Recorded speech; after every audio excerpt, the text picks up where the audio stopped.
On va laisser la parole maintenant à William, qui représente le bloc antifasciste dans ces deux... Non. Alors, je vais m'en charger, je vais présenter. D'accord. Mais en tout cas, la lutte antifasciste, elle se met ici, effectivement aussi ici, dans les rues de Nancy, et je pense que voilà, William va nous en parler. Oui, plutôt. Ouais, c'est bizarre, j'ai pas envie de rester assis, ouais, comme l'autre, ça marchait pas mal. Du coup, moi je suis venu vous parler plutôt, on m'a invité en tant que membre de l'Assemblée antifasciste.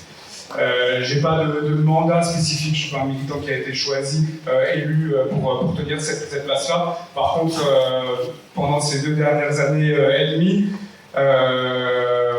j'ai participé à créer cette assemblée, à les animer, et plutôt, moi je vais essayer de faire un retour plutôt sur ce qu'on a vécu, sur ce qu'on a traversé. Il y a beaucoup de choses qui ont été dites, je vais essayer de ne pas remettre des jetons là où ça a déjà été fait, donc je vais essayer de modifier mes notes en direct, un peu comme ça. Je ne savais pas exactement à quoi m'attendre, donc allons-y, mais juste peut-être déjà pour une petite description, l'Assemblée antifasciste, elle a été créée en 2022.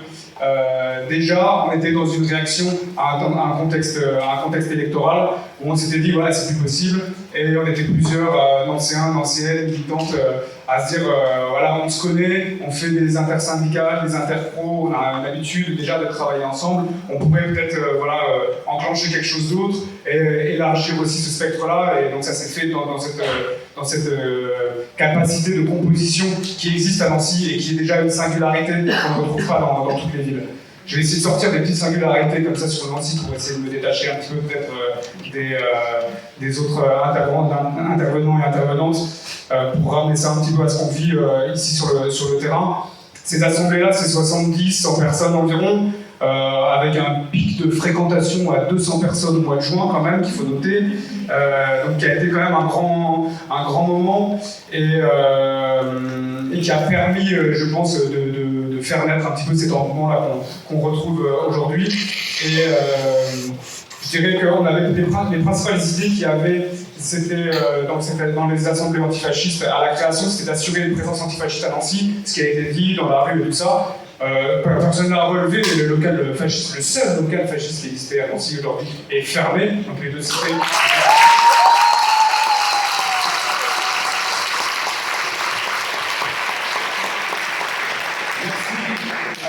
Donc pour ça, nous ne remercions pas les hauts placés, nous ne remercions pas les élus. Par contre, on vous remercie, tout le monde se remercie ici, les gens qui ont fait le travail de terrain, les gens qui ont fait connaître cette lutte-là, les gens qui ont participé à afficher ces militants d'extrême droite convertis dans la vente de livres. Un des autres éléments qui nous a lancé, c'était de sortir des codes habituels. Le problème, c'est qu'on souffre d'une image des antifas. Voilà, c'est violent, c'est le virilisme, clairement, c'est un truc de combat de rue, de machin, et on se retrouve des fois propulsé à devoir se battre avec les codes, pas avec les codes, mais en fait à faire avec, pendant longtemps, l'antifascisme, c'était ça, c'était ouais, on va se battre, machin et tout. Il y a eu un moment de se dire qu'il faut sortir de ça. On vient de vivre ce que je pense ce qui est en train de se passer, une révolution féministe qui a pris la forme de MeToo. À un moment, il faut être un peu conséquent et combattre le machisme et le faire à travers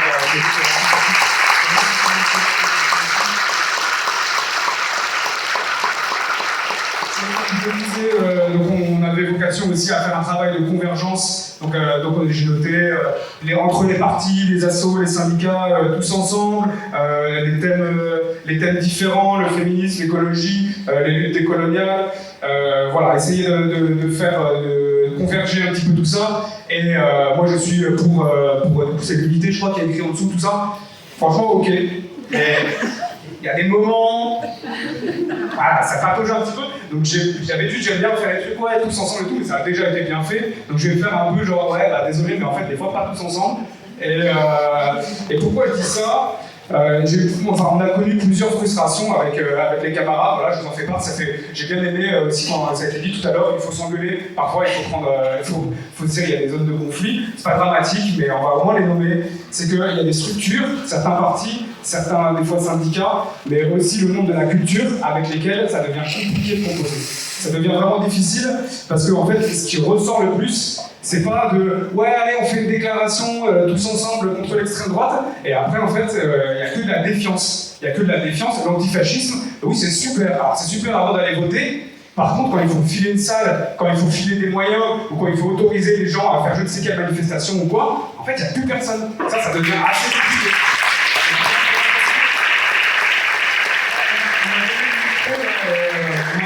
Je trouve ça super justement qu'on puisse, moi je puisse faire remonter des choses que j'ai entendues dans ces assemblées-là, mais dans les assemblées antifascistes. Et je le dis, en fait, il y a un moment, là on faisait nos assemblées ici, déjà avec l'assemblée antifasciste de Nancy, au mois de juin, on a imprimé, diffusé, collé 15 000 affiches ici. C'est donc autofinancé, je vous laisse voir ce que c'est comme volume quand on n'est pas un parti ou quoi que ce soit à l'échelle de cette ville-là.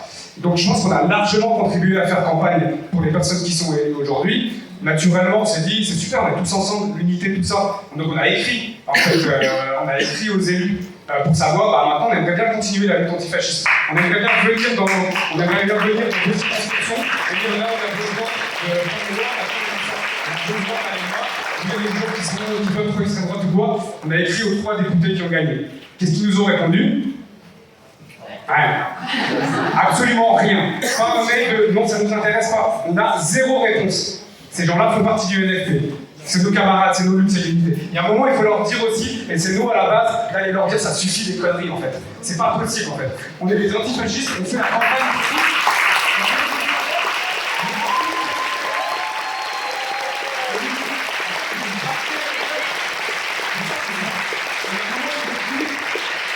Moi, je représente personne, j'ai pas le mandat, on va pas me taper sur les doigts en sortant. Donc, là, en fait, il y a un problème. Il y a un gros problème de communication à cet endroit-là. Je pense qu'il y a une frustration à différents endroits. Je pense qu'en fait, c'est des structures, globalement, qui ont perdu du leadership. Je pense à certains syndicats aussi, avec qui, avec une amie, on a été les voir contre la loi immigration. En fait, c'était impossible de faire valoir qu'il fallait faire autre chose qu'un rassemblement de, pour ceux qui connaissent Nancy, République et Place Stanislas le dimanche matin à 10h. C'est ça qui a été proposé par une intersyndicale qui avait déjà choisi le trajet, qui avait déjà décidé qu'en fait on ne ferait pas autrement. Nous on vient de dire, en fait il y a peut-être un petit problème, peut-être il faudrait aller dans d'autres quartiers, peut-être changer, on ne sait pas. En fait, rien, circuler, il n'y a rien à voir. Les antifas, on s'en fout. En fait, il y a un moment, vous nous respectez ou pas? Il y a un moment, on va avoir le droit à respecter.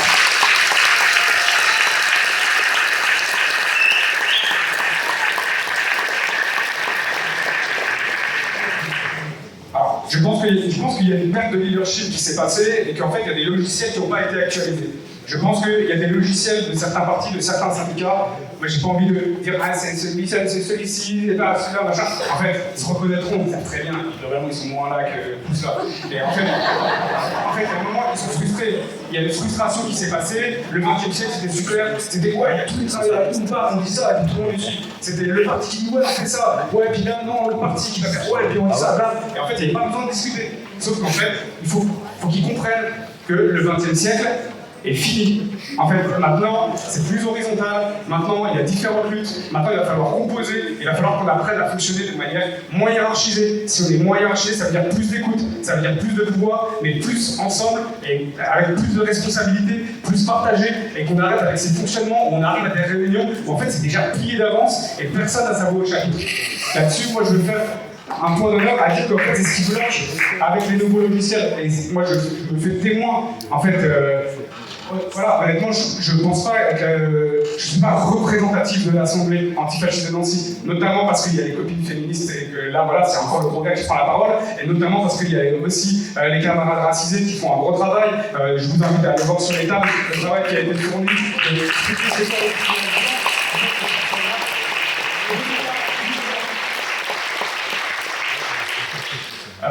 Mais à vous par moi aussi, en fait, à un moment, il faut apprendre, il y a des trucs qui peuvent se transmettre, et peut-être que c'est tout le micro et de machin, il y a des choses à faire aussi. Je pense que ce que je veux dire par là, c'est que les structures ne sont plus capables aujourd'hui, les grosses structures, de comprendre que les vieux logiciels, il faut les changer, il faut redonner de la parole, il faut transmettre, et il faut reconnaître que oui, il existe en France, dans ce pays, c'est pas un concept américain, c'est pas du wokisme. Il existe en France un truc qui s'appelle le privilège blanc, par exemple. Il y a un truc qui s'appelle le patriarcat, qui fait qu'en fait, il y a des prises de parole qui sont plus évidentes ou moins évidentes. Et je pense que là-dessus, moi, c'est ce que m'a appris l'Assemblée. L'extrême droite, c'est pas quelque chose qui est en train d'arriver. Il y a des gens pour qui c'est déjà là. Il y a des gens pour qui, en fait, aller en prison, c'est déjà vachement plus à quelque chose qui est envisageable. À 2 kilomètres d'ici, il y a une prison, il y a 1 millier de personnes. Clairement, les personnes racisées représentent largement 60-70% de la population carcérale. Ça sort pas de nulle part. Tout part les violences policières, c'est bien, c'est devenu un sujet. Mais en fait, les violences policières, c'est que la partie immergée de l'iceberg. En fait, toute la violence coloniale que produit notre système se passe déjà en amont. Ça se produit à l'école, ça se produit face à la justice, ça se produit évidemment dans la rue, ça se produit avec les contrôles aux faciès. Et ça, c'est les gens de l'Assemblée antifasciste qui me l'ont appris. C'est qu'à un moment, il faut que nous aussi, en tant que militants, on ne peut pas aller politiser les quartiers populaires. En fait, c'est les quartiers populaires qui ont des choses à nous apprendre. Mais nous, on ne va pas politiser les quartiers populaires. Ça, c'est une connerie, moi, je pense. En fait, il y a un moment, il faut aller écouter les gens.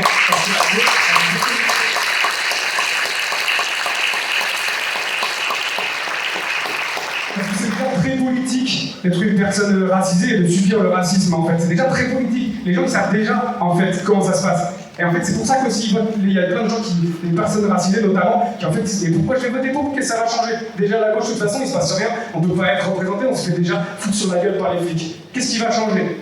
Franchement. Donc oui, à un moment, il faut le nommer, ce truc-là. Et oui, je veux le dire aussi, voilà, c'est ce qui s'est passé il y a un peu plus d'1 an. Il y a eu des émeutes à Nancy notamment. On ne sait pas ce qui s'est passé. Il y a eu des personnes enfermées.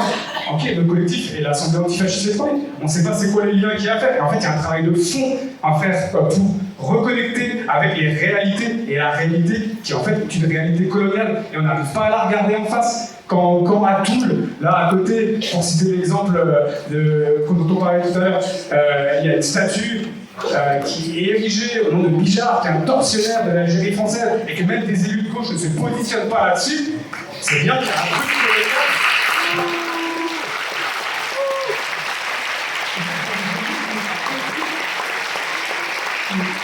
compris la profondeur coloniale. Et ça c'est quelque chose, là pour le coup, moi je reconnais que LFI avait mis le doigt sur quelque chose de juste en octobre dernier, en disant là, si vous ne condamnez pas les débuts de trucs avec Israël et la Palestine, si on commence à rentrer dans le jeu de il faut défendre à tout prix Israël, en fait c'est un passe-droit au massacre des Palestiniens. Rappelez-vous, en fait, comment ils se sont fait dégommer là-dessus, la LFI. Ils avaient eu raison, en fait. Clairement, ça fait plus d'1 an que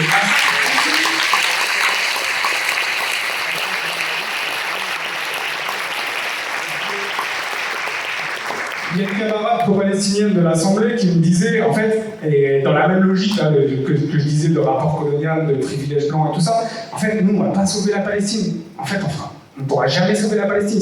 Par contre, les Palestiniens, ils sont en train de nous sauver potentiellement nous. Parce qu'en fait, ils peuvent faire en sorte que nous, on comprenne à quel point notre société est basée sur des ressorts coloniaux et qu'en fait, si on commence à en prendre compte, on peut le transformer, on peut le changer et on peut vraiment changer les choses.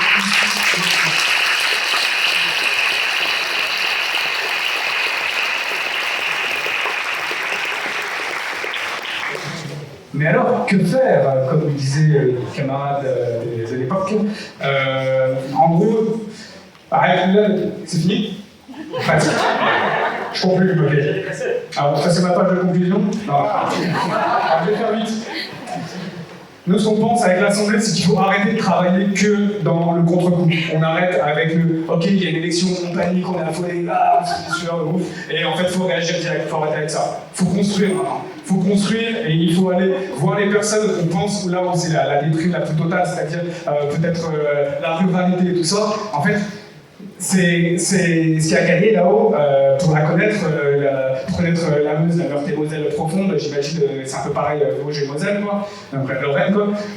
En fait, ce qui a gagné, c'est pas les militants d'extrême droite qui ont fait un travail de fond, de ouf, c'est juste la déprime totale, et en fait, la désertion de notre camp social. C'est ça qui a gagné. Il n'y a plus de bars, tous les bars ces 40 dernières années, ils ont fermé. Donc en fait, c'est simple, il faut rouvrir les bars, il faut refaire du quotidien, il faut refaire de la salle.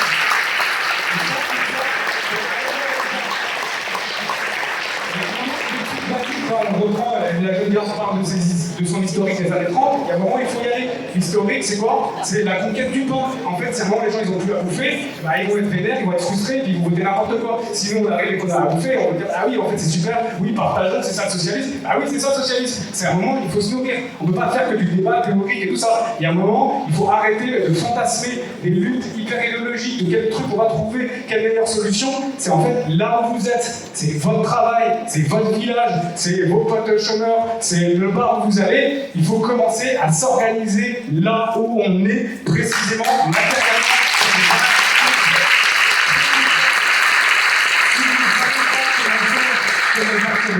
Venez à l'Assemblée antifasciste, la prochaine c'est le 19, fac de lettres, 18h. Ici, ça répéter, en gros, super, on fait ça, on peut partager, on a besoin des compétences, on a besoin d'organiser des trucs très concrets, du réseau social, et comme je disais, je sais pas, de l'achat complet de bouffe, j'en sais rien, pour ouvrir un bar dans je ne sais pas quel village, ça peut être très concret, ça passe aussi par ça la solidarité. Je fais un petit mot quand même pour dire qu'on a 3 camarades qui vont avoir un procès, il y a une cagnotte, suite à des altercations au mois de juin, il y a une cagnotte, fournissez-la, prenez les informations, c'est derrière le stand du BAF de l'Assemblée, hein, que vous pouvez tout foutre les informations. Et sinon, dernière pub, j'en profite. Demain, on organise aussi une soirée. Il y a un militant congolais qui vient de venir nous parler de la France-Afrique et comment il lutte pour la décolonisation. Voilà, ça fait partie des choses qui arrivent. C'est à 19h demain à Ancrage. Donc venez nombreux, venez nombreuses. Et surtout, il faut qu'on parte de nous-mêmes, qu'on accepte de changer, qu'on accepte d'écouter et qu'on accepte de se faire remettre à notre place des fois pour enfin faire advenir des luttes antifascistes porteuses, ensemble, solidaires, unitaires.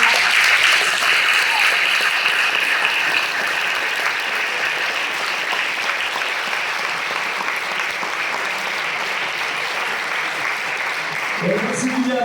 Il y a des choses qui devaient être dites et qui ont été dites, donc c'est vraiment intéressant. L'antifascisme à Nancy, ça existe déjà en réalité. Hein. Donc moi je vous ai parlé du comité local du NFP, mais il y a également l'Assemblée antifasciste et il y a toutes les organisations qui composent ce comité local du NFP. Donc le but de cette soirée quand même, c'est pas seulement de venir écouter et d'entendre ce qui est dit, c'est aussi de s'engager, parce que c'est de ça en fait que dépend le combat. À l'extrême droite, c'est pas quelque chose qui flotte dans l'air, hein, c'est des réalités sociales. Et la réalité sociale, elle se fabrique avec vos actions à vous. Donc on vous invite à vous engager.